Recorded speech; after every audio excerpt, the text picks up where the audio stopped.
আমার দল বিএনপি তারা কোনো রাজনৈতিক দলকে নিষিদ্ধ চায় না, আওয়ামী লীগকেও চায় না।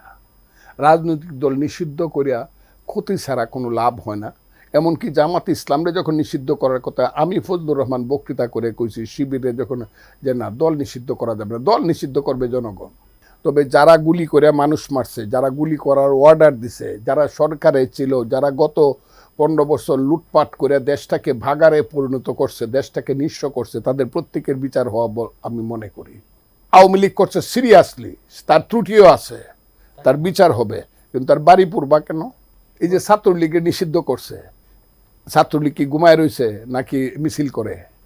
এবং আপনি 3 মাস পরে দেখবেন নিষিদ্ধ ছাত্রলীগ মিছিল। তাহলে তো এটা দুইটা ক্ষতি হইল দেশের। একটা হলো তুমি নিষিদ্ধ করলা, হ্যাঁ সেই নিষিদ্ধটা সে মানলো না, এটা দুইটা ক্ষতি। আইন মানে না, এবং আইন মানবে না, তো কেউই মানবে না। কাউকে নিষিদ্ধ করলে আইন মানবে না। হ্যাঁ নামবেই তো, দেখি নিষিদ্ধ তো মাঠে নামছে, সে তো ছাত্রলীগ তো মানলো না, কাজে নিষিদ্ধ করে কোনো সমস্যার সমাধান না।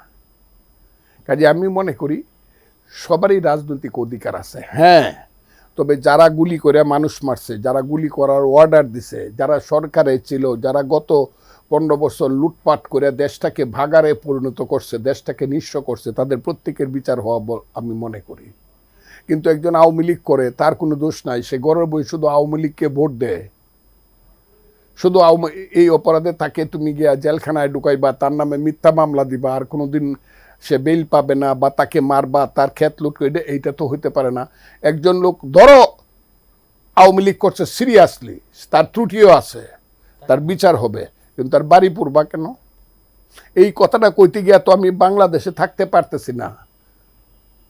তৌহিদি জনতার মিছিল করে একজনের বাড়ি পুরবা কেন? তো এই যে কালচারটা শুরু হয়েছে, আজকে তৌহিদি জনতার পাওয়ার আছে আমার বাড়ি পুরাই দিব, বা আওয়ামী লীগের বাড়ি পুরাইব। কালকে যদি কোনো কারণে আওয়ামী লীগের পাওয়ার হয়, তা আওয়ামী লীগ আবার বিএনপির বাড়ি, তৌহিদি জনতার জামাতের বাড়ি পুরাবে? আমরা কি একটা দেশ? আমরা কি মনুষ্যত্ব বিবেকের সাথে চলছি পৃথিবীতে? পৃথিবী কি দেখছে যে এরা পরস্পরের বাড়িঘর পুরাপুরি করে রাজনীতির দ্বন্দ্ব নিয়ে? আমি তো এই কথাটা বলি না, বাড়িঘর পোড়ানো যাবে না, যে অন্যায় করছে তার বিচার করতে হবে। আমি একজনের বাড়িঘর পুরায় দেয়, তার সন্তানকে আমি বাড়ি হারা করব কেন? তার সন্তানকে আমি সব কিছু হারা করব কেন? তার সন্তানের তো, শিশু সন্তানের তো কোনো দোষ নাই। তার বাপে যদি রাজনীতি করে, আমি তো এটাও মনে করি, এখন তো দেখতেছি জামাই মন্ত্রী ছিল, এমপি ছিল, সেই অপরাধে বউরে